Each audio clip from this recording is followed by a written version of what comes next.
Hello and good morning. How are you doing today? I am doing very well. How are you today? Loving this because I've been waiting to talk with you because I want to know how you put your imagination inside this storyline and what you had to do when the book came to an end, because you really put us into this storyline as readers, but the author has got to live it first.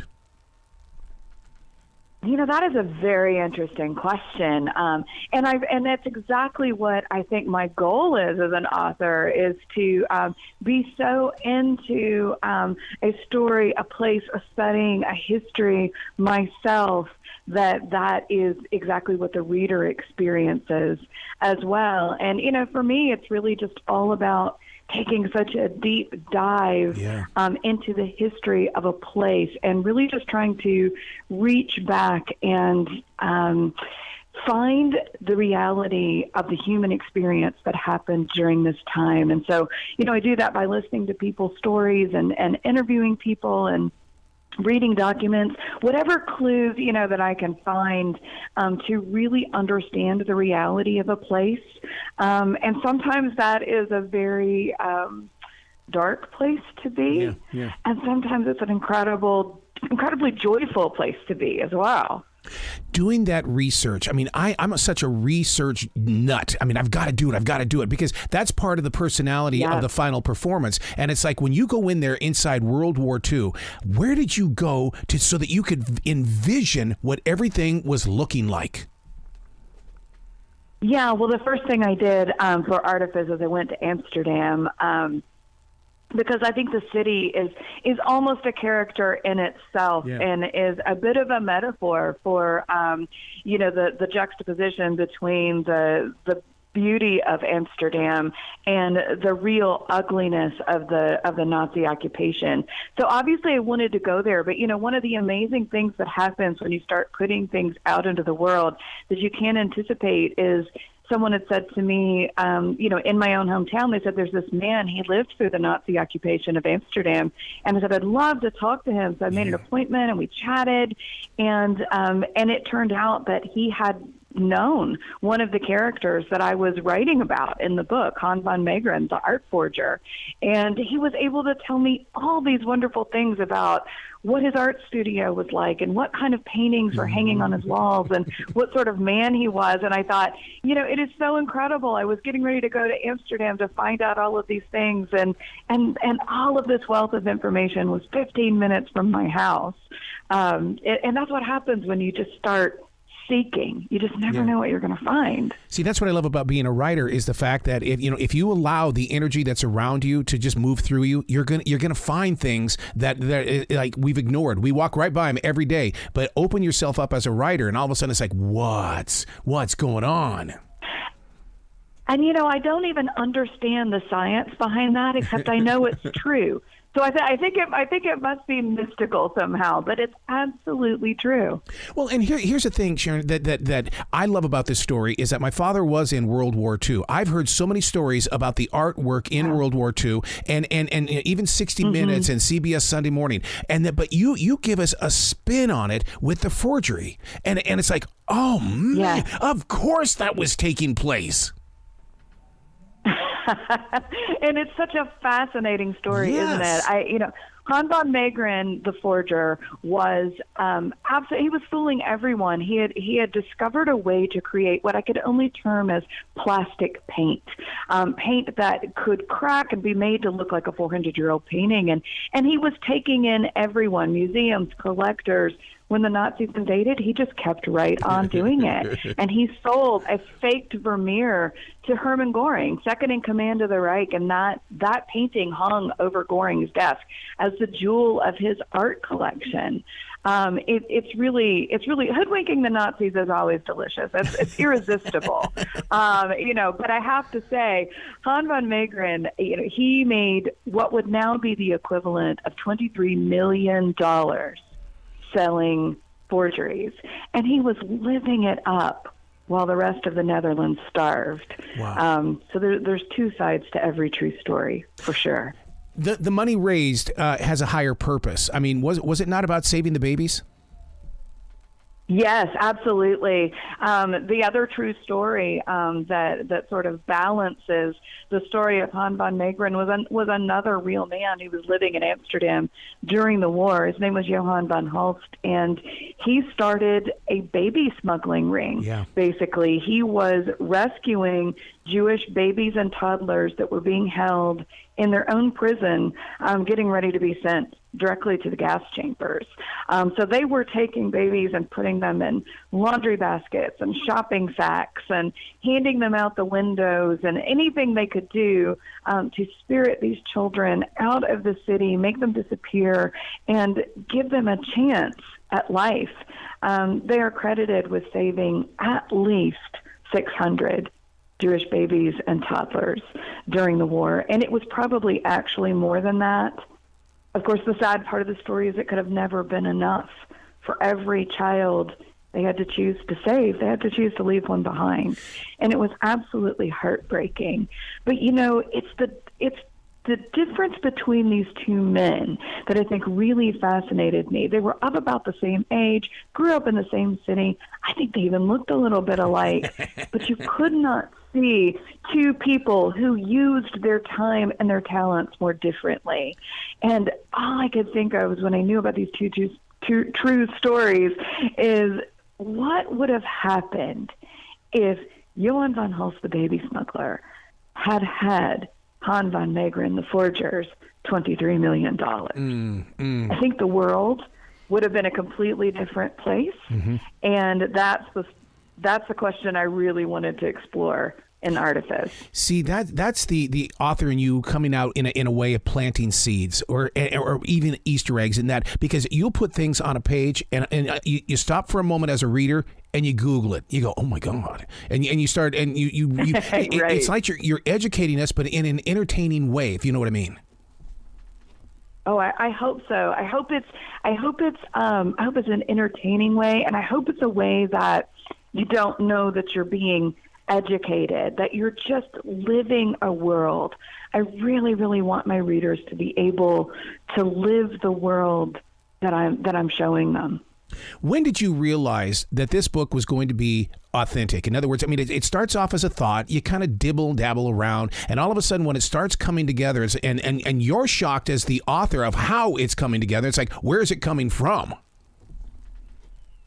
Yeah, I think that's such an interesting question, because I guess I can't speak for every author, but I know for me that I don't often actually know the deeper part of what a story is trying to say, or what I am actually going to pull from my own story until I've finished it. And for this one, it was very much about choice.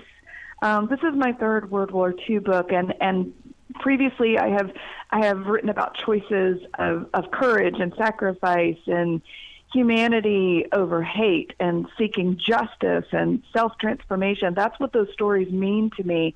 And I looked back at Artifice and I realized that this is really a story about choosing beauty, like choosing to preserve what is beautiful in our world, and how we can choose for ourselves to create a world around ourselves that is beautiful.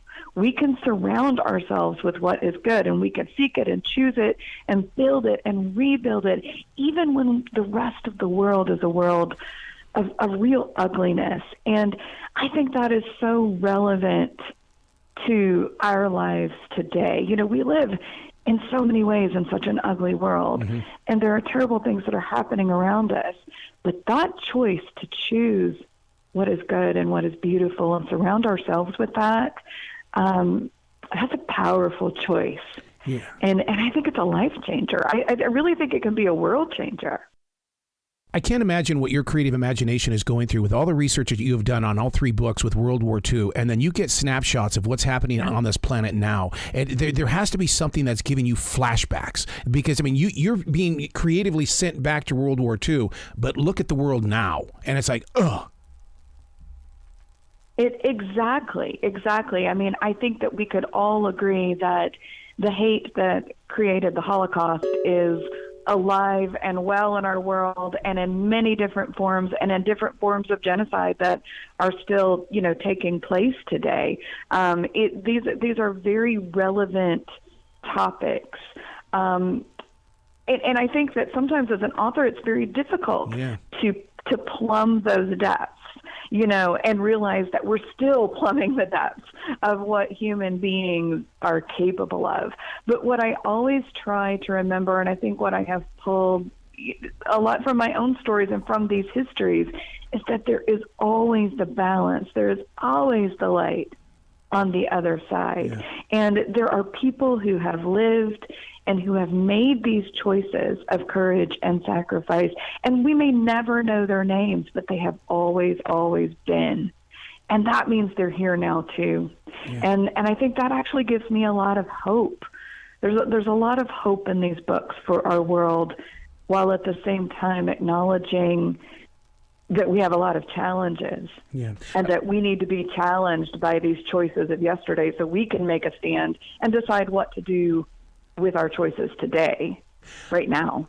I wish you could see my notes, because I put a note in here while I'm reading it, and I go, I want to know who the Sharon of the 80 years from today is going to be writing about, because they're going to find your book and they're going to see how you turned World War II into a subject that we can talk about long after it happened, because it's going to be the forgotten war, just like the Korean War. But because you're sharing the stories, you're keeping it in the conversation.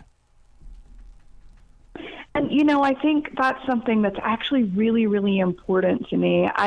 It's important to me to write things that are timeless in a way, because they are important and have deep meaning for different times of our history. I think I've always been a person who's just really, really aware since childhood. Yep. I've been very aware of the idea that so much of our history, the reality of human experience, has been lost. It dies with people's memories. Mm-hmm. And every time I reach back into the past and I grab one of these stories, one of these people, one of these little bits of our experience, and I put it down on a page, it feels a little bit like a rescue to me. Mm-hmm. And I find that really satisfying, to hopefully have these stories live in a timeless way.